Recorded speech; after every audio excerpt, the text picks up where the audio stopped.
কাজ করেছ? বাপের সামনে মাথাটাকে নিচু করে আব্দুর রহমান বলছেন,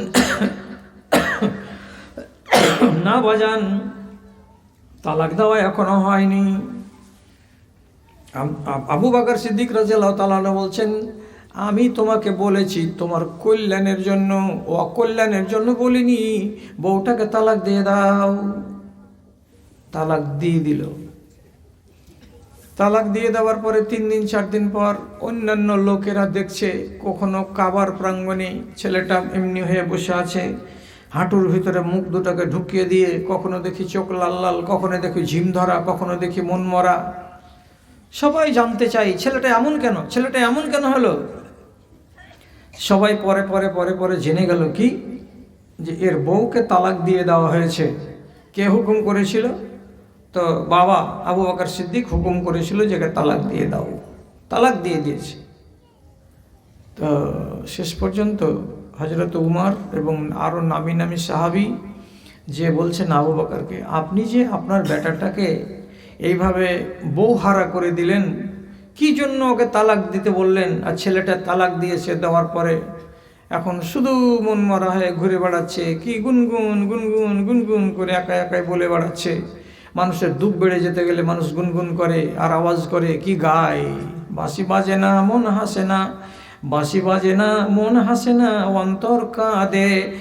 জ্যোৎস্না রে তুই আমার নয়নের কাজল, তোর জন্য আমি আজ হয়েছি পাগল। বাঁশি বাজে না মন হাসে না, অন্তর কাঁদে। কেউ তো শুনলো ব্যাপারটা কি? শেষে আবু বকরকে বললেন, দেখেন কেন তালাক দিতে বলেছেন ছেলেটাকে, এইভাবে বউটাকে যে তালাক দিয়ে ছেলে কাঁদছে। তখন আবু বকর সিদ্দিক নিজের বেটাকে সামনে ডেকে বলছেন, বেটা, আমি তোমাকে নয়নের মণি মনে করি, কলেজের টুকরা মনে করি, তুমি কাঁদবে এ কথাটা আমি ভালোবাসি না। আমি কি চাইছিলাম, কেন তালাক দিতে বলেছিলাম, তোমার যেটা বাড়িওয়ালি এই বৌমাটা যেদিন থেকে তোমার স্ত্রী হয়ে এসেছে, সেদিন থেকে তোমার এবং তোমার ইমানের মাঝখানে ভায়া হয়ে গেছে, বাটা হয়ে গেছে। কেমন বাটা হয়েছে? আগে তোমাকে জীবনে কোনো দিন দেখিনি যে তোমার তাকবীরে তাহরিমা ছুটেছে, কিন্তু বিয়ে দিয়ে বউ নিয়ে আসার পর থেকে দেখছি কতদিন তোমার জোহরের নামাজ তোমার 2 রাকাত ছাড়া পড়ে গেছে, কখনো 1 রাকাত ছাড়া পড়ে গেছে, কখনো দেখি তুমি ফজরের নামাজে প্রথমে হাজির হতে পারোনি মসজিদে, যখন জামাত খাড়া হয়ে যাচ্ছে তখন দৌড়ে দৌড়ে তুমি আসছো, কোনো দিন 1 রাকাত পাচ্ছ, কোনো দিন হয়তো তাশাহুদটা পাচ্ছ, তো তুমি এদিক দিয়ে ঢিলা হয়ে গেছো। অনেক দিন ধরে দেখেছি ফজরের নামাজ পড়ার পরে অন্যান্য মুসাল্লিরা যেমন মসজিদে বসে থাকে আর দোয়া করে আর জিকির করে, সূর্য উঠে যায় তখন সবাই বাড়ি যায়। কিন্তু যেদিন থেকে তোমার বিয়ে দিয়েছি সেদিন থেকে দেখতে পাচ্ছি ইমাম যেমনি সালাম ফিরে দিল ডানে আর যেমনি সালাম ফিরে দিল বাঁয়ে, সাথে সাথে তুমি এখান থেকে তিড়িক করে উড়ে গেলে আর উড়ে গিয়ে বাড়ি চলে গেলে। এর মানেটা কি? তোমার জিকিরে বাধা দিচ্ছে কে? তো এই বৌমা। তুমি তাড়াতাড়ি করে জোহরের নামাজে আসছো না, আসতে তোমাকে বাধা দিচ্ছে কে? তো এই বৌমা। দিনের বেলায় তুমি সংসারের কাজে কম যাচ্ছ, এখন বেশিরভাগ দিনের বেলায় ঘরের কোণে লুকিয়ে লুকিয়ে তুমি কথা বলছো তোমার স্ত্রীর সঙ্গে। এটা হারাম নয়, কিন্তু এটা ঠিক নয়। তোমার ঈমান তো ড্যামেজ হচ্ছে কার দ্বারাই? এই বউয়ের দ্বারাই। তো তোমার ঈমান ড্যামেজ হবে বউয়ের দ্বারাতে, এটা আমি বাপ বরদাস্ত করতে পারবো না। এই জন্য আমি তোমাকে বলেছি একে তালাক দিয়ে দাও, আর তুমি তালাক দিয়েছো। কিন্তু তালাক দেওয়াতে তোমার জীবনে অনেকটাই প্রতিফলন ঘটে গেছে। তুমি নিজেকে সংশোধন করো এবং লোকেদের কথা শুনে আমি আবার ফয়সলা চেঞ্জ করে বলছি, তুমি তোমার স্ত্রীকে ফিরিয়ে নাও। 1 মাস গেল না, আবার ওই বাড়িওয়ালিটাকে আব্দুর রহমান করলেন কি, শ্বশুর বাড়ি গিয়ে স্ত্রীকে বলছেন, আমি তোমাকে ফেরত নিলাম। 90 দিনের আগে আগে নিজের স্ত্রীকে তালাক দেওয়া যদি থাকে, তাহলে যেহেতু ফিরিয়ে নিতে চায় তো ফিরে যায়। ফিরিয়ে নিয়ে চলে আসলেন আবু বকরের বেটা আব্দুর রহমান। আর আব্দুর রহমান সেদিন থেকে চালাক হয়ে গেলেন, চৌকাস হয়ে গেলেন। কি বলে? স্ত্রীর ফক্করে পড়ে আমার দিন যেন দুর্বল না হয়ে যায়, স্ত্রীর চক্করে পড়ে আমার ঈমান যেন নষ্ট না হয়ে যায়, আর আমাকে দেখে আমার বাপ যেন সন্দেহ না করে, এইভাবে আমাকে জীবন কাটাতে হবে। এইরকম তিনি নিজেকে সাবধান করে নিলেন। ভাই এমন ছেলে আছে দুনিয়াতে? আজকে একবার কোনো ছেলেকে বলে দেখেন তো, যদি আপনি বলেন যে এই বৌমা ভালো নয়, এর চলন খারাপ, গোটা বাড়ি খারাপ করে দিবে, গোটা পরিবার খারাপ করে দিবে, বংশকে নষ্ট করে দেবে, বউকে বাদ দিয়ে দাও, আপনি যদি কোনো রকম সাহস করে জীবনে বলি দেন তো উল্টা কবে, তুই আর মাকে বাদ দিয়ে দে, আমি বহু বাদ দেব না। এত ফরমাবারদার ছেলে আছে? ছেলে নাই? আর এই ছেলে যদি তৈরি করতে হয় তাহলে পিতা আর মাতার জন্য কি হয়ে যাবে? এটা চোখের নূর হয়ে যাবে, চোখের জ্যোতি হয়ে যাবে। যেটা কথা বলবে সেটা কথাই হ্যাঁ, যেটা কথায় বাপ বলবে না তো সেটা কথাতেই বেটা বলবে না। এটাই হচ্ছে ফরমাবারদারি করা ছেলে। জি, শিক্ষা দিতে গিয়ে মারামারি হালকা করে, শিক্ষা দিতে গিয়ে আপনি যদি স্ত্রীকেও মারামারি করতে যান তাহলে এটাকে যদি কোনো স্ত্রী মেনে নেয় এটা ফরমাবারদারি। আর যদি মানামানির ক্ষেত্রে যে আপনি তাকে শায়েস্তা নয় আদব দেওয়ার জন্য হাত নাড়তে গেলেন সেটাকেও সে যদি মানতে না পারে তাহলে জানতে হবে যে এটা কল্যাণের বউ নয়। জি, নিজের ছেলেকে আপনি যদি একটা থাপড় মেরে দেন বড় ছেলে হতে গেলেও, ছেলে যেন কোনোদিন প্রতিবাদ না করে। আর শেষের বেলায় বলছি আপনাদেরকে ধন্যবাদ যে আপনারা আমাকে 1 ঘন্টা সময় দিয়ে দিয়েছেন, বরং বেশি দিয়ে দিয়েছেন। এখন ঘড়িতে 1টা বাজতে যাচ্ছে, তার মানে কত টাইম আমি পেয়ে গেছি আলহামদুলিল্লাহ। তা আমি শেষের বেলায় একটা কথাকে ফিরিয়ে দিচ্ছি। কথাটা ফিরাচ্ছি কি, যদি কোনো স্ত্রীর সামনে তার পুরুষ কথা বলতে ভয় পায়, যেমন আপনি বললেন 500 টাকা ধার দিও তো, মঙ্গলবারে দিয়ে দিব তোমাকে, তো খালি বকল চলে গেছে যদি দিয়ে দিই আর খালি যা কই যে সলার মারে টাকা 500 টাকা দিস তো তোমাকে দিয়ে দেওয়ার পরে ও আমার জোখা লিয়ে ছাড়বে। কিসের টাকা দিলে পাই তোকে নাকি কিছু না ধার দিন? হ্যাঁ, তুমি আমাকে না পুষে কিসের লাগে কাউকে ধার দিতে গেলে? তোমাকে ঢং নেই, তোমাকে এই নাই, তোমাকে জ্ঞান নেই, তোমাকে বুদ্ধি নেই, আপনার 7 গোষ্ঠীকে উদ্ধার করে দেবে। তো যদি আপনাকে দেখে আপনার স্ত্রী রাজা মনে করে নিজেকে আর প্রভাবশালী মনে করে, তাহলে ওই নারী যতদিন পর্যন্ত তুমি নিজেকে শুধরাতে না পেরেছো ততদিন পর্যন্ত তোমার খায়ের নাই, তোমার কল্যাণ নাই। 1। 2 নম্বর, কোনো মা যদি নিজের ছেলের সামনে কথা বলতে গিয়ে শুধু ঢোক গিলে মানে কি, কথা বলতে গেছে খালি ঢোক গিলছে যে কহবো কি কহবো না, যদি বলে দিই তাহলে যে আমার ছেলে আওরাঠা ই তো আমাকে গাল দিয়ে বসবে, মেরে বসবে, তেড়ে বসবে, উচ্চ বাচ্চা করে বসবে। এই ভয়ে কোনো মা কিংবা কোনো বাপ যদি নিজের ঔরসজাত ছেলের সামনে কথা বলতে গিয়ে ভয় পায় তাহলে জেনে নিতে হবে ওই ছেলে তোমার দুনিয়াতে নাজাত নাই, তোমার আখেরাতে নাজাত নাই। কেন? তুমি হলে ছেলে আর ওরা হলো জন্মদাতা। তোমার সামনে কথা বলতে বাপ ভয় পাবে কেন? তোমার সামনে কথা বলতে মা ভয় পাবে কেন? মা ভয় পায় তার মানে হলে তুমি হলে জল্লাদ, তোমার দোয়া কবুল হবে না। আর শেষ কথা যেটা বলে শেষ করছি আজকের মতো, অতি ঠান্ডা, আর আসার কালেই ঠান্ডাটা লাগলো আমাকে স্টেশন থেকে আসতে গিয়ে। তো যাই হোক, তাতে বয়সের ভার আছে, এটা একটা কথা খেয়াল রাখতে হবে। আর জানুয়ারি মাসের ঠান্ডা তো বুঝতে পারছেন কত ঠান্ডা হয়। সেটা হলো এই, যদি ইমানের ক্ষেত্রে ইমানকে বাঁচাতে গিয়ে বিবি ছাড়তে হয় জায়েজ, বেটা ছাড়তে হয় জায়েজ, যদি স্বামী ছাড়তে হয় কোনো স্ত্রীকে জায়েজ, যদি বাপ ছেড়ে দিতে হয় জায়েজ। কিসের জন্য? ঈমান বাঁচাবার জন্য। ঈমানের পথে যদি কোনো স্বামী বাধা হয়ে দাঁড়ায় স্ত্রীর, ওই স্ত্রীকে আল্লাহ তাআলা পুরা পাওয়ার দিয়েছেন, তুমি ওর ভাত খেয়েও না, তোমাকে আল্লাহ তাআলা গুনাহ লিখবে না। ঠিক এইরকমই বাপ যদি বাধা সৃষ্টি করে তাহলে বাপকে ছেড়ে দাও, আমি তোমার সংসারে থাকলাম না। বাপ থাকলে কিন্তু আমি তোমার সংসারে নেই, আমি যেমন করে পারবো তেমন করে আমি সংসার চালাবো। ফারাক্কার পাশে একটা গ্রাম আছে, খুব বেশিক্ষণ লাগবে না, 5 থেকে 7 মিনিট, একবারে পাক্কা শেরশাবাদী আহলে হাদিসের গ্রাম। ছেলেকে বাপ শাসন করছে, ভালো বাড়িতে বিয়ে হয় না তোর কারণে, তুই এগুলা সংগঠন করা ছাড়, আর এই যে ছেলে বয়সে এতটি দাড়ি রেখেছিস এগুলা বাদ দে, আর না বাদ দিবি তো ভালো বাড়িতে তোর বিয়ে হবে না। অতএব আমি ভালো বাড়ি ছাড়া দুর্বল বাড়িতে বিয়ে দিব না। একটা বাড়িতে বিয়ে লাগিয়েছে তো 6 লক্ষ টাকা তাকে পণ দিবে, আর ছেলে বলছে ওই বাড়িতে আমি বিয়ে করবো না যারা পণ দিবে। বাপ আর বেটাতে ঝগড়া। বাপ শর্ত দিল দাড়ি কামাইতে হবে, আর যেখানে আমি বিয়ে দিচ্ছি সেখানে বিয়ে করতে হবে। আমাকে মশলা জানার জন্য বলছে, মাওলানা কি করব, বাপের ডিঙি যদি ছেড়ে দিই তো আমার নিজের জমি নাই, এই ডিগ্রি আছে আমার কাছে, এই ব্যাপার কি করতে হবে, বাপের বাড়ি থাকবো, বাপের কথা শুনবো না। বলছি আল্লাহ তাআলা পরিষ্কার বলে দিয়েছেন, নবী বলে দিয়েছেন, লা তাআতা লি মাখলুকিন ফি মাসিয়াতিল্লাহ। আল্লাহর নাফরমানি করতে যদি কেউ আদেশ করে, বাপ যদি আদেশ করে ওর কথা মানা যাবে না, স্বামী যদি আদেশ করে তার কথা মানা যাবে না, স্ত্রী যদি আদেশ করে তার কথা মানা যাবে না, ছেলে যদি আদেশ করে তো তার কথা মানা যাবে না। আল্লাহর নাফরমানিতে কাউরি কথা মানা যাবে না। ছেড়ে দাও বাপকে, পারবে খেটে খুঁটে খেতে, বিয়ে শাদী করিও না। তো বলছে জিও কোম্পানিতে একটা ছোট চাকরি করি, তাতেই কলকাতাতে আমি এখন 65,000 টাকা পাই। আমি যদি সবুর করি আর 3টা মাস কাজ করি তাহলে আমি দিল্লি হেডকোয়ার্টারে চলে যাব, আমার কাছে বিটেকের ডিগ্রি আছে। আমি বলছি ছেড়ে দে এইটা বাপকে, এই বাপের দরকার নয়, তোর ইমান লুটনেওয়ালা বাপ আছে এইটা। কোথায় প্রমাণ পেলেন আপনি?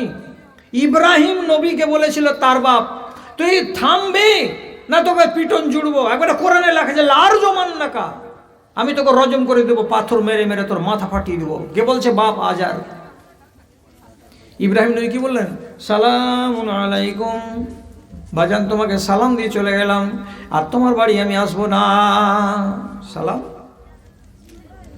তাহলে এখানে যায় যেটা, আরে আরো বলছে শুনেন না, আর সময় নেব না, খালা উঠিও না, আর যেটি উঠে গেছে আর 5 মিনিটে তোমাকে ছেড়ে দেবো, সবটিকে ছেড়ে দেবো 5 মিনিটে। কি বলছি? স্ত্রী যদি আপনার ওয়াফাদারি আর আপনার কথা রাখতে না পারে তাহলে আপনার জন্য, আপনার ইমানের জন্য খাতরা আছে। একে বাদ দেওয়া হাদিসে জায়েজ আছে। কেউ বলতে পারবেন? যদি বলতে পারেন তা আলহামদুলিল্লাহ, না বলতে পারেন তাও আলহামদুলিল্লাহ। রাসূলুল্লাহ তার নিজের জীবনে 11টি স্ত্রী রেখেছিলেন, একই টাইমে 9টা, আর তার সমগ্র স্ত্রীদের ভেতরে কোনো একজন স্ত্রীকে জীবনে তিনি একবার তালাক দিয়েছিলেন, জানা আছে? একটা স্ত্রীকে তালাক দিয়েছিলেন রাসূলুল্লাহ, তার নাম, এই স্ত্রীর নাম হলো হাফসা। এটা হযরত উমরের বেটি। একটা ভেদের কথা বলেছিলেন রাসূলুল্লাহ তাকে কানে কানে, তার বাড়িতে থাকাকালীন বলেছিলেন, বলিও না আয়েশাকে, বলিও না উম্মে সালমাকে, বলিও না জাইনাবকে, তোমার কানে দিলাম, তোমার কানেই থাকবে, অন্য কাউরি কানে যেন না যায় কথাটা। একটা গোপন কথা আছে। তো গোপন কথাটা 4 দিন পরই হযরত হাফসা আয়েশাকে দেখতে পেতেন, বলছে আয়েশা শুন, সতীন আয়েশা শুন। আয়েশা যেমনি কাছে এলো তখন আয়েশার ঘাড়ে হাত দিয়ে কইছে, তোর জন্য একটা খুশির খবর আছে। কি খবর? তো বলছে কাউকে কহিস না। এ কেউ বলা হয়েছে যে কাউকে বলবি না, কিন্তু এই ফের কি করছে? লিক করছে। কার কাছে? তো আয়েশার কাছে। আর ফের কি বলছে? কাউকে বলিস না।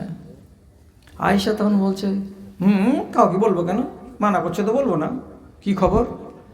একবারে ঠান্ডা মাথাতে বলছে, গত 3 দিন আগে আল্লাহ পাকের রসুল আমার বাড়িতে যখন শুয়েছিলেন তখন আমরা একই জায়গায় এক বালিশে মাথা দিয়ে আছি। রাতের বেলায় গল্প করতে করতে নবীজি বললেন, হাফসা রে শুন, আমার মরে যাওয়ার পরে, রাসূলুল্লাহ বলছেন আমার মরে যাওয়ার পরে এই দেশটার মালিক খলিফা কে হবে জানিস? কে হবে? বলছে তোর বাপ উমর হবে না, অন্য কেউ হবে না, হবে তোকে, তো আয়েশার বাপ আবু বকর সিদ্দিককে খলিফা বানানো হবে। আয়েশা তখন উঠছে খালি, বলে সুবহানাল্লাহ, আর বাপ হবে প্রধানমন্ত্রী, আর বাপ হবে দেশের রাষ্ট্রপতি, আমার বাপের কপাল কত জোরালো। খুশি হওয়ারই কথা বেটির। আর বেটি খুশির জ্বালাতে থামতে না পারে, 7 দিনের পালি যেমন হাফসার বাড়ি শেষ হয়ে রাসূলুল্লাহ এবার আয়েশার বাড়িতে গেছেন, তখন হযরত আয়েশা খুশি থামতে না পারে তখন বলছে, হাজি আমার বাপ যত নরম দিলের মানুষ, রাষ্ট্র চালাইতে পারবে? যত সোজা খেপা মানুষ আমার বাপ। তখন নবী বলছেন, চালাইতে পারবে কি পারবে না তো তোমার বাপকে কে রাষ্ট্র দিল? তখন যে দেখেন তো, আমার বাপ যে আপনার পরে খলিফা হবে। কে কহিলে? কইছে আপনি কহেছেন। কইছে কবে কহেছি তোকে? কইছে আমাকে না কহেন, কাহাকে তো কহেছেন আপনি। রাসূলুল্লাহর কান খাড়ো। হ্যাঁ, কাউ কি বলেছি আমি বলতে কাকে বলেছি? তো বেটি ছেলে কতক্ষণ আর থুইবে, আমানতের কাছে একটু কম থাকে। সব যত বড় আমানতের কথা হোক না কেন ওকে বারবার নিষেধ করেন, কাউকে কহিও না বুবু। খুব ট্যাপের কাছে পানি ভরতে যায়, ওই প্যাটে গজ গজ করবে কথা, তখন কানে কানে কহে, সোহাগীর মা শুনেছ সর্দারের বেটির এই ঘটনা? ছাই নাকি? কছে হ্যাঁ। কাউকে কহিও না, কাউকে কহিও না। এবার ও আর এক ট্যাপের কাছে যায়, তখন আর একজনকে বলছে, দুলালির মা শুনেছ যে কি এই ঘটনা? তো কে কহিলে? তোমাকে কহিলে। খবরদার কহিও না, হাকে মানা করেছো কইতে। গোটা টোলা চলছে, আর মানা করা আছে কইতে, মানা করা আছে কইতে, কইবে না কইবে না। তা আমানত রক্ষা করার কেমিক্যালটা আমার মা খালাদের ভেতরে একটু কম আছে। আর যেমন আল্লাহ রসুল চাপ দেওয়া, কে বললো তোমাকে তুমি বলো তো, থামতে না পারে, কইছে হাঁকে হাফসা কহেছে। যেমন হাফসার নাম বলে দেওয়া, রসুল্লাহ হিসাব করে দেখলেন, বুধবার, বৃহস্পতিবার, শুক্রবার, শনিবার, রোববার, সোমবারের দিন আজকে পালা চেঞ্জ করে এ বাড়িতে এসেছি। ঠিক ওই পালিতে যখন আমি ছিলাম তখন হাফসাকে আমি বলেছি, আর হাফসা এর ভেতরে লিক করে দিয়েছে। 7টা দিনও রাখতে পারলেন না কথাটা। বাস রসুল্লাহ হন হন হন হন করে হাঁটতে হাঁটতে এলেন, আর আসার পরে তখন আওয়াজ দিয়ে ডেড়ির মাঝে বলছেন, হাফসা জি লাব্বাইক, বলেন কি খবর আল্লাহ রসুল? বলছে আগে এসো। কি খবর নাই, খবর আছে, আগে এসো।